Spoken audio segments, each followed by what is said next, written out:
નમસ્કાર બાળકો, માં શારદાને પ્રણામ. આપણે શીખી રહ્યા છીએ વિદ્યુત ભારો અને ક્ષેત્રો. ઓકે, આપણે ગણવાના બધા એક્ઝામ્પલ્સ ગણી કાઢ્યા. આ એક બાકી હતું, એનસીઈઆરટી ટેક્સ્ટ એક્ઝામ્પલ 1.10. ઓકે, અને અમુક કોન્સેપ્ટ બેઝ ક્વેશ્ચન આન્સરના જસ્ટ ઉદાહરણો છે. તો એક લેક્ચરમાં એક સાથે એ સમજાવી દઈશ. એમાં ગણતરી નથી આવતી, પણ આપણે આપણું લોજિક અથવા કેટલું વિચારી શકીએ છીએ એના બે ચાર સવાલો પૂછ્યા છે. ઓકે, આ જે દાખલો છે બાળકો, એ આપણી એનસીઈઆરટીની ટેક્સ્ટ બુકમાં એકવાર અઘરો ગણ્યો, પછી એ લોકોને ખ્યાલ આવ્યો કે આમાં આપણે થિયરીમાં જે વાત કરી છે એના બીજા સૂત્રનો ઉપયોગ કરીએ તો દાખલો સહેલો થઈ જાય. ઓકે, એટલે એ લોકોએ બીજી રીતે પણ ગણ્યો. તો આપણે તો કોઈ પણ મેથડ યુઝ કરી શકીએ, બરાબર? એટલે આપણે બીજી મેથડ યુઝ કરીશું. ઓકે, શું છે આખું પહેલાં સમજાવી દઉં તમને, પછી આપણે ગણતરી કરીએ. તો આવી રકમ છે, બે વિદ્યુત ભારો ±10 માઇક્રોકુલમ એકબીજાથી 5.0 મિલીમીટર અંતરે મૂકેલા છે. આકૃતિ રકમમાં આપેલી છે. ઓકે, આકૃતિ એ છે ને આ આકૃતિ બી છે. આકૃતિ બી છે. આકૃતિ રકમમાં આપેલી છે. ઓકે, હવે જો પહેલા તો જો આ -10 માઇક્રોકુલમ છે, આ +10 માઇક્રોકુલમ છે. બે વચ્ચેનું અંતર 5.0 મિલીમીટર છે. ઓકે, હવે શું કર્યું છે જુઓ, ડાયપોલની અક્ષ પરના તેના કેન્દ્રથી 15 સેમી દૂર, આ એનું કેન્દ્ર કહેવાય. મધ્યબિંદુને કેન્દ્ર ત્યાંથી 15 સેમી દૂર. ઓકે, ત્યાંથી 15 સેમી દૂર. તમને એમ થાય કે સર અહીંથી અહીંયા સુધી ગણ્યું હતું, તો હું તમને પછી કહું છું. ઓકે, જે અંતર છે એટલું મોટું છે કે તમે કોઈ પણ જગ્યાએથી ગણશો ખાસ ફેર નહીં પડે. એ જ આપણો ટોપિક છે. ખ્યાલ આવ્યો? તો કેન્દ્રથી 15 સેમી દૂર ધન વિદ્યુતભાર બાજુ આવેલા બરાબર પી બિંદુ પાસે વિદ્યુત ક્ષેત્ર શોધવાનું છે. પછી આકૃતિ બી છે, એમાં એવું છે કે ઓ માંથી પસાર થતી અને અક્ષને લંબ રેખા, ઓ એટલે એનું કેન્દ્ર છે, નામ ઓ રાખ્યું છે. ઓ માંથી પસાર થતી અને અક્ષને લંબ રેખા પર ઓ થી 15 સેમી દૂર રહેલા ક્યુ બિંદુએ વિદ્યુત ક્ષેત્ર શોધો, એવું આપ્યું છે. ઓકે, હવે જુઓ, આ છે ને મેં અહીંયા આ અંતરને એટલે અંતર દર્શાવતી રેખાને કટ કરી છે, કારણ કે છે ને 5 મિલીમીટર એટલે 0.5 સેન્ટીમીટર સમજો. જો આપણે શું કરીએ, આ O થી B અંતર છે, O થી પહેલા તો A થી B અંતર કેટલું છે? A થી B અંતર છે 5.0 મિલીમીટર, એટલે એને 0.5 સેન્ટીમીટર કહેવાય. બરાબર ને? તો પછી O થી B અંતર કેટલું થાય? O થી B અંતર કેટલું થાય? તો આપણે કહીએ 0.25 સેન્ટીમીટર, આનું અડધું. બરાબર ને? હવે પાછું O થી P અંતર કેટલું છે? તો કે એ તો 15 સેન્ટીમીટર છે.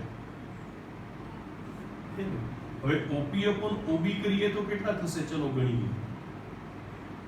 એટલે 15 છેદમાં 0.25, that is equals to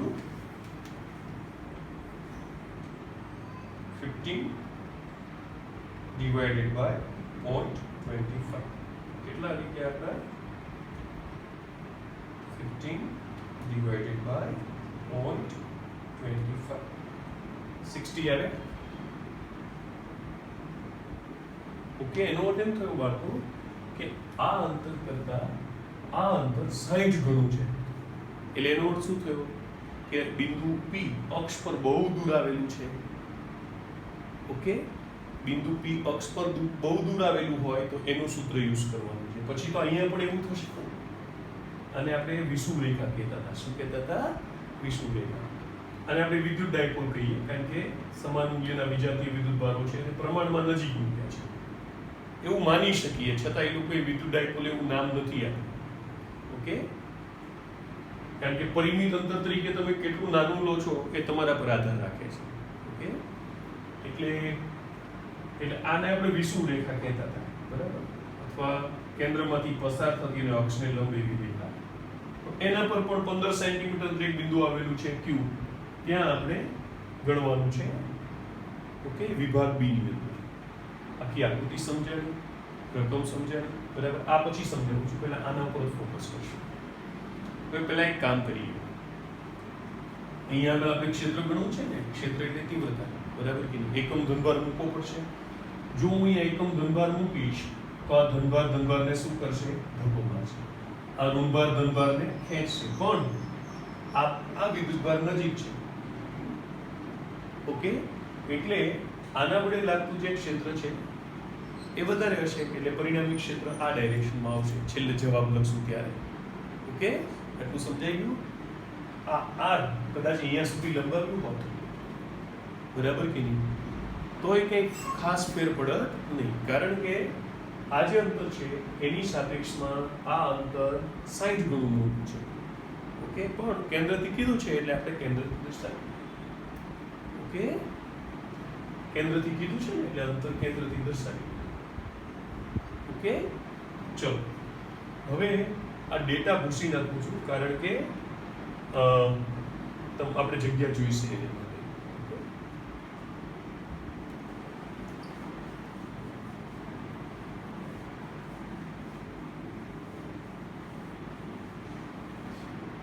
તો પહેલા આપણે વિભાગ A ગણી રહ્યા છીએ. તો તમને યાદ છે E અક્ષ, એનું સૂત્ર શું હતું યાદ છે? કદાચ યાદ ન હોય તો 2 into 1/4 pi epsilon naught into P upon, okay, આપણે અંતરને x કહીએ અને આને આપણે 2a કહેતા હતા. ઓકે, તો x² - a² નો square, okay, into x p cap minus q થી પ્લસ q દિશામાં. એમાં જ્યારે x a કરતા ખૂબ મોટો હોય તો પછી આપણે આવું લખતા હતા કે x² - a² ને આપણે x² કહી દઈએ તો ચાલે, a² આવું ગણી શકાય. હવે અહીંયા x² કરું ને એનો સ્ક્વેર એટલે x ની 4 ઘાત થાય. ઓકે, અને ઉપર એક x છે એટલે e on axis at distance x એનું આવું સૂત્ર આવે 2 into 1/4 pi epsilon naught p upon x cube into p cap. Okay, પણ અહીંયા આપણે x નું નામ r રાખ્યું છે. ઓકે, એટલે e અત્યારે આપણે મૂલ્ય પહેલા ગોતી કાઢીએ. e on axis equals to આ બે વડે ડિવાઈડ કરી નાખું છું એટલે 1/2 pi epsilon naught into p upon r cube. દિશા આપણે પછી એડ કરી દઈશું, બરાબર ને? p cap દિશા જ કહેવાય, કારણ કે ડાયપોલ મોમેન્ટની દિશા -q થી +q તરફ કહેવાય, અથવા આપણે છેલ્લે લખી નાખશું આ દિશા. ઓકે, આ દિશાને આપણે a થી b તરફની દિશા કહી દઈશું. હવે ખાલી વેલ્યુ પહેલા p ગણવાનું રહ્યું. r તો આપણી પાસે છે, બરાબર ને? r બરાબર કેટલા છે આપણી પાસે? 15 સેન્ટીમીટર, કે જેને આપણે કહી દઈએ 15 × 10⁻². આપણે બધું MKS માં કરવું પડશે. હવે p ગણવા પડશે. p બરાબર q × 2a, બરાબર ને? આપણા q કેટલા છે બાળ મિત્રો? 10 × 10⁻6. બેમાંથી કોઈ પણ એક વિદ્યુતભાર લેવાનો અને આ અંતરને 2a કહેવાય.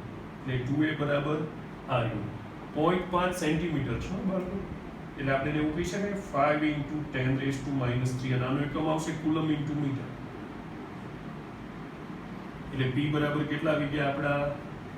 5 × 10⁻8 કુલમ × મીટર. એપ્સિલોન નોટ નો આપ્યા હોય તો આપણને ખ્યાલ હોવો જોઈએ 8.854 × 10⁻12 coulomb square upon newton × meter square. Okay, બધો ડેટા તૈયાર થઈ ગયો. હવે ખાલી આમાં મૂકવાનું રહ્યું. ચલો મૂકી દઈએ. એટલે આપણે E at P કહી દઈએ હવે અક્ષને બદલે, બરાબર, બિંદુ P રાખ્યું છે તો અહીંયા કેટલા થઈ ગયા 1/2 into 3.14 into 8.854 into 10⁻⁻12 into P કેટલા છે બાળ મિત્રો આપણા 5 into 10⁻⁻8 ડિવાઇડ બાય R કેટલા છે આપણા 15 into 10⁻2 એનો ક્યુબ. ઓકે, હવે કેલ્ક્યુલેશન કરવાનું રહ્યું તો એક કામ કરીએ, આ છે ને 10⁻12 છે અને 10⁻6 છે, 10⁻18 થયા, એ ઉપર એડ કરી દઈએ આની અંદર, એટલે આપણે પહેલા અહીંયા લખી નાખીએ ઇન્ટુ 10⁻10 એવું તો લખી રાખીએ, પછી જે નંબર આવશે એનાનો યુનિટ છે ન્યૂટન પર કુલમ, અને છેલ્લે દિશા સાથે લખી નાખીશું. પહેલા આટલાનું સાદું પાકી દઈએ E at P, બરાબર. હવે આ શું થઈ ગયું 5 ડિવાઇડ બાય આ બેનું ભેગું લખી નાખું છું 6.28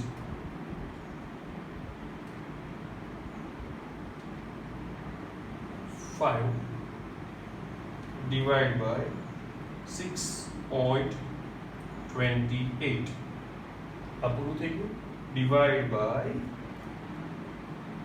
8.854 okay, divided by 15 again, divided by 15, ये तो शॉर्टकट था ना बाळको, डिवाइड बाय 15 इक्वल्स टू આપણો આન્સર આવ્યો 0.0002664 આવ્યો. ઓકે, હવે આપણે છે ને આ દશાંશ ચિહ્ન અહીંયા લઈ આવીએ 2 પોઈન્ટ વૈજ્ઞાનિક રીતે લખવા માટે, બરાબર. તો 2 પોઈન્ટ આવી જશે 664 into 10⁵ ન્યૂટન પર કુલમ, અને દિશા કઈ લખવાની વેક્ટર a b તરફ અથવા a થી b તરફ એવું લખો તો ચાલે.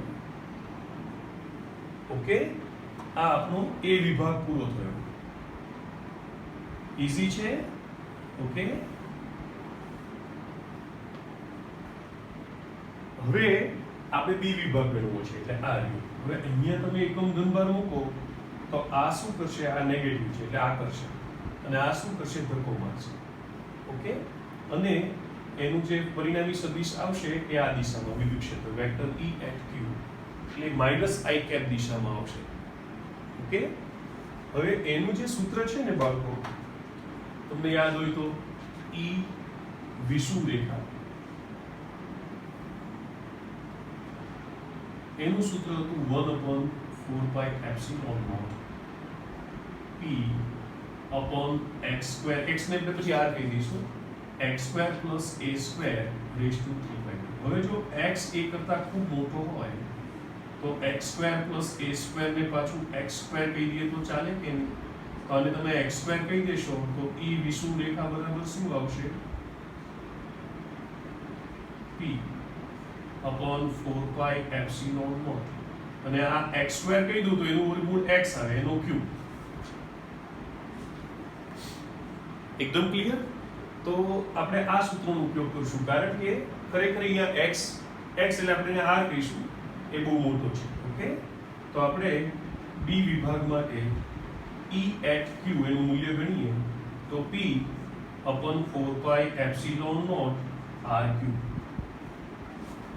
ઓકે, હવે ફરી નો ગણાય, કારણ કે જો આ આપણે ગણી રાખ્યું હતું ને 2p, અને તમે ઉપર નીચે બે વડે ગુણો તો 2p upon 4πε0 r ક્યુબ આપણે આવી ગયા છે, તો એના કરતા અડધા થાય ને, એટલે વેલ્યુઝ મૂકવી હોય તો મૂકજો, બાકી ખરેખર સીધો જ જવાબ લખી નખાય equals to E at P by 2. બરાબર કે નહીં? એટલે આન્સર શું આવી જશે, therefore E at Q equals to આનું જે આવ્યું ને 2.664, તો આપણે આવું લખી નખાય 1.332 ગુણ્યા 10⁵ ન્યૂટન પર કુલમ. અને દિશા આપણે લખશું આમ, એટલે બી થી એ તરફ, એટલે વેક્ટર બી એ તરફ.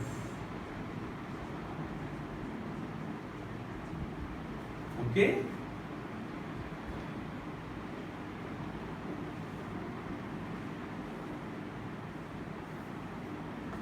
એકદમ ક્લિયર?